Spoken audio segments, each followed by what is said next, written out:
پوری امت میں کسی امام نے اسے، ہر ایک نے اسے رد کیا ہے، رد کیا ہے۔ لہذا جب کتاب کوئی لے کے آئے گا تو سب سے پہلے یہ دیکھا جائے گا کہ یہ قول مردود تو نہیں، تو ہم پھر کہیں گے بھائی قول مقبول لے آؤ۔ ایک اصول ذہن میں رکھیں، آج کے ان کلپ چڑھانے والوں کو جن کو نہ قرآن شریف ناظرہ نہیں پڑھنا آتا،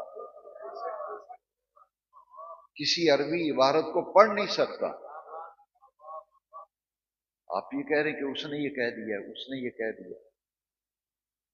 اگر کسی بزرگ کی بات کریں کہ غوث پاک نے فرمایا، داتا صاحب نے، تو کہتے یہ تو بابوں نے فرمایا۔ میں نے کہا یہ بابا نہیں تمہارا، جو سب سے بڑا بابا تو وہی ہے جس کو تم فالو کر